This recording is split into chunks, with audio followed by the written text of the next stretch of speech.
Welcome to Wine Soundtrack USA. Listen to the passion with which producers narrate their winery and their world in 30 answers. Discover their stories, personalities, and passions. Hello, friends and listeners of Wine Soundtrack. This is Allison Levine, and I'm sitting in the middle of Spring Mountain Vineyard with Justin Hirigoyen in the beautiful 1885 Miravalle estate. And Justin, welcome, and tell us a little bit about Spring Mountain Vineyard. Thanks so much, Allison. I'm so excited to be here and talk with you a little bit about Spring Mountain Vineyard. Spring Mountain Vineyard is a iconic hillside winery in Napa Valley on Spring Mountain. Historically, it was 4 properties, which are now 1. And so we make structural, age-worthy Bordeaux wines that are built to be a reflection of vintage and place every year. So you said Bordeaux wines. You're doing all 5 grapes of the red wines and white wine, or any other grapes? Correct. So we are now 100% Bordeaux varieties. That means we have all 5 Bordeaux varieties on the reds: Cabernet Sauvignon, Cabernet Franc, Merlot, Malbec, Petit Verdot. And we also make a little bit on the Bordeaux white side. We have Sauvignon Blanc and Semillon. Fantastic. And how many acres are we sitting on right now? The overall total acreage of the property is 845 acres. We have 225 acres currently planted to vine. And of those acres planted, I know you're doing 100% estate fruit. How many cases of wine do you produce a year? We currently produce 6,000 to 8,000 cases, depending on the vintage. Okay, and what markets can we find your wine in? We're really focused on direct-to-consumer, so a lot of it goes through the wine club. So California is, our primary market, but you can also find them in kind of the major markets. So New York, Florida, Texas, Illinois, kind of the major markets in the U.S. So let's talk a little bit about you. What is your first memory relevant to wine? Oh, probably sitting at the dinner table with my French grandparents and having a thumb full of red wine at the table would be the earliest memory I think I can come up with. Okay, so now that we know your earliest memory, what is the most memorable wine you've ever drunk? And what was the occasion? Yes, well, it's a great question. I go back and forth a lot of times on what it is. I think it can be as simple as something that is just a great moment, a simple bottle of wine that's fresh and at a meal, or it can be something that a friend of a friend knows and it's just a spectacular bottle. So most recently, I would say 61 Lafite from a 3-liter, which there's this whole story of how we got there, but that would be kind of the most recent exceptional wine that I've had. Do you think there's a such thing as a perfect variety? No, absolutely not. I think different varieties do well in different places. There's different wines for different times and interactions, and there's a place for everything at the table when it comes to wine. For that poor person who does not drink wine, what do you think they're losing out on by not drinking your wines? I think wine is a unifier. It brings people together. As we're more and more divided these days, wine is something that when you put it down at the dinner table, at the family gatherings where one side may be for something, the other against it, it's something that helps bring everyone together. Fantastic. In this modern day that we're in, social media plays a big part. Are you involved in the social media for the winery or even for yourself?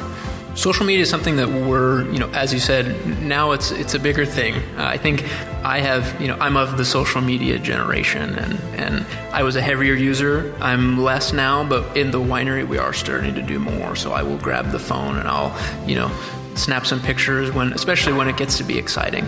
Harvest time, bottling. People want to see what's going on. It's a great way to connect with them. Now, Spring Mountain Vineyard has a long history and has been here since the 1800s. Much older than you are. But if you were asked to put your face on the label of a bottle, how would you feel about something like that?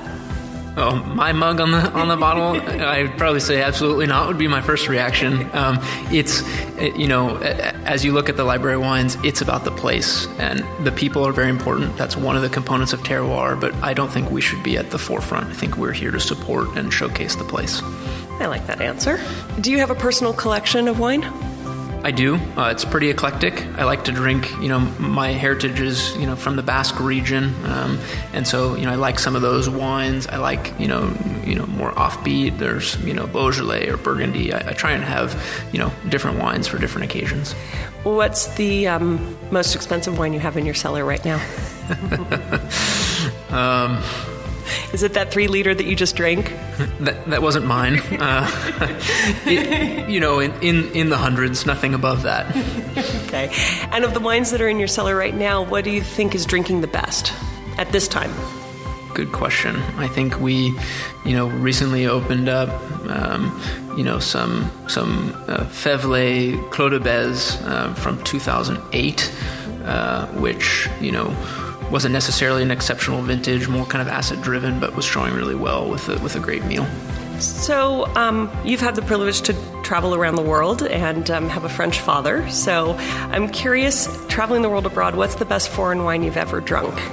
Well, I work in a Bordeaux house, so apologies to Bordeaux. But some of the, older Burgundies, I had just a 76 Aux Échanges, which was just a village wine from Bouchard that just kind of showcased how the wines age over there. And I'm really enamored by both red and white Burgundy.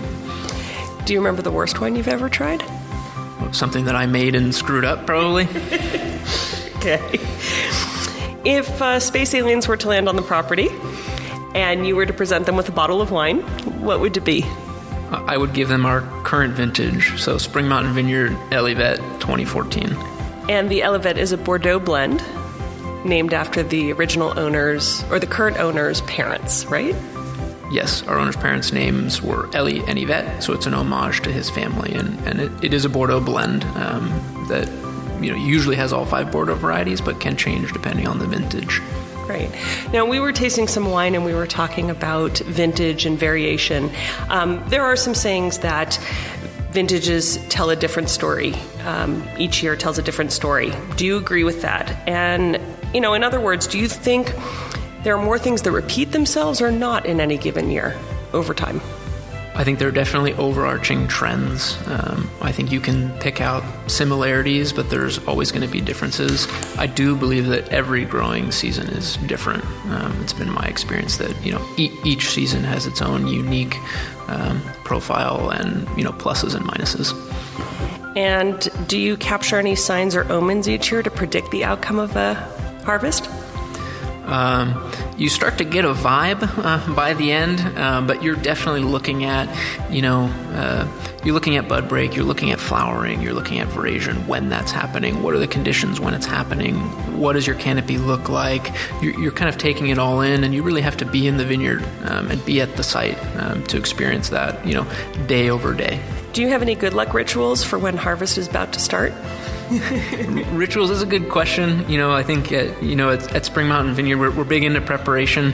For me personally, I guess rituals can borderline on OCD sometimes. So I like to have everything ready in the same way. But we always make sure to, we start with Sauvignon Blanc. So that's always the first bin of fruit that shows up, and we make sure to bless that. And it's got to be sparkling. It can't be a still wine. So sometimes it's California sparkling, sometimes it's French sparkling. We mix it up, but it has to be, pouring some sparkling on the Sauvignon Blanc to get things started. Okay, well then this leads perfectly into the next question, is that many producers will walk in their own cellars speaking to the wine in the barrels. Do you do that? And if so, what do you say to the wine? I'm a very tactile person, so I do speak, but I will find myself, touching the barrels, knocking on the barrels, kind of seeing what's going on. And a lot of times you're talking to them when you feel like they may be in a troubled state. So you're trying to help them, everything's going to be okay. You just need to get through this phase. Maybe you'll put some calming music. I do have some playlists that if I'm monitoring fermentations, tasting, taking bricks, taking temperature, every barrel, I'll have certain music in the background based on where we're at and, fermentation and how that's going. Really? So give us a little walkthrough of how this music progression playlist goes. I'll give you one example. Is my go-to for Sauvignon Blanc is I think it's 14 Spanish Dances by Enrique Granados, but it's kind of the classical guitar-driven kind of, this kind of sets the mood for the barrels. Love it. So some people read tea leaves in the bottom of a cup to predict future. If you could read the bottom of a red wine glass, what would you like it to reveal?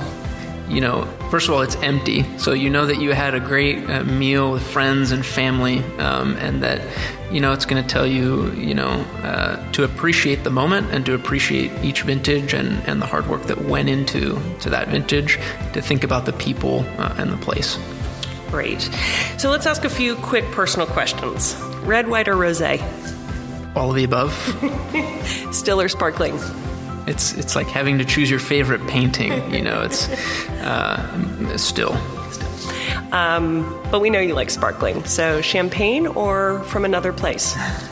Champagne. Okay. And for the rules of food and wine pairing, how do you feel about them? Have you ever broken them and done white wine with red meat or vice versa? I frequently break pairing rules. I think, it's about enjoyment. It's also about experimentation. It's good to have the foundational knowledge, but you also need to see what works for you and what works in the moment at each opportunity. Mm-hmm. What did you want to be when you were a kid? There was a phase when I wanted to be a dentist. But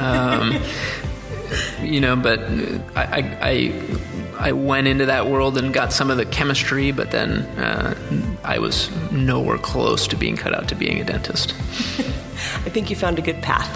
When you're not working, how do you spend your free time? I do a lot of trail running. Trail running. Any other sports that you do, or is that your main sport? In a former life, I was a lacrosse player, but I run a local race in Miravalle called the Dipsy every year. And what is the Dipsy? The Dipsy is the race that goes from downtown Mill Valley over Mount Tam to Stinson Beach. So up and down and up and down. Up and down and up and down, and it's the oldest trail race in America. Wow. And are you a supporter of any sports teams? France just won the World Cup, so I'll have to give them a shout out for sure. Otherwise, Bay Area teams locally. Okay. So obviously it's a little too late to celebrate the day of winning the World Cup, but if you had your choice, what would you give France to drink to celebrate? Well, we opened a lot of champagne that day, so that's what I would give them. Do you have a favorite movie about wine? Oh, Sideways was a good one for me. I really liked that last image where, pouring the great Burgundy into the to-go cup. I think that's a great end to that movie. Who is your favorite singer or group? I'm very partial to the band. The band, okay. If you're planning a really romantic evening, or weekend for that matter, what wine would you order? Well, I would, we're talking outside of Spring Mountain Vineyard, because I would certainly we just opened some 1979 Cabernet from Spring Mountain Vineyard that was just fresh and vibrant and perfect for a romantic evening. Mm-hmm. Otherwise, I think bubbles are always good for romantic evenings. So complete the sentence. A table without wine is like? A table without wine is like my mother's parents' Christmas dinner. So mother's side being American, you're having more milk than you're having wine. So it takes me back to when I used to travel down and see them. Not what your table looks like today. No, there's always some wine on it. It's good to know. What is the best piece of advice you ever received? Always pay attention and keep asking questions. And what is some advice you could give us today? Be present with the wine and with the people when you're enjoying it, and it's not something. I believe it was Henri Jaillet who said it's not something to be sniffed at. It's something to be enjoyed. Fantastic. What is your proudest achievement in your work to date? Wrapping my head around the expansive, diverse property at Spring Mountain Vineyard, and leading that through a very challenging harvest year and coming out on the end with something you can really be proud of. Name 3 wines you would take with you to a deserted island. I would take Spring Mountain Vineyard Elivet, but I'm required to say that one. I would take some Chacouly from the Basque region at the other end of the spectrum. And then I would take, some great white Burgundy. Great. Do you think we'll still be drinking wine in 2,000 years' time? Yes, we've had thousands of years under our belts, and I think we'll continue for thousands more. In the next couple hundred years, where do you think the trends will go in terms of what people are drinking? I think the regions will change. I think, with climate change as it is, and maybe we'll be in a different place making Cabernet, or maybe there'll be new varieties that we don't know about yet. Among all the populations in the world, who do you think drinks the best in terms of quality? I think we're spoiled here in California to have the diversity of varieties and wine styles. You can also get wine here from all over the world. So I'll put, U.S. and California up there at the top. Now, if you were, if a bottle of your wine was on the table of a VIP, someone famous from any walk of life, and the paparazzi snapped that photo, who would you want that person to be? Oh, that's a stumper. Good question. Living or dead? That was my my next question. Living or dead? Maybe Albert Einstein. Okay, that would be a good, impressive person to be drinking wine. Yes. Where in the world do you still want to explore, wine region-wise? I'm interested in exploring things that haven't been discovered yet, that I haven't discovered personally. So I haven't spent a lot of time in South America. That's a place I'd like to visit and see what's happening down there. Now, we're almost finished, and one of the things we do, it's called Wine Soundtrack. Music, wine, nice correlation, and you obviously have a playlist that you already use in the cellar. So I'm going to name a few grape varieties, maybe a place that they're affiliated with, and you just tell me what you'd love to be listening to as you're sipping that wine. So let's start with a Bordeaux blend. Bob Dylan, Blood on the Tracks. What about a white Burgundy?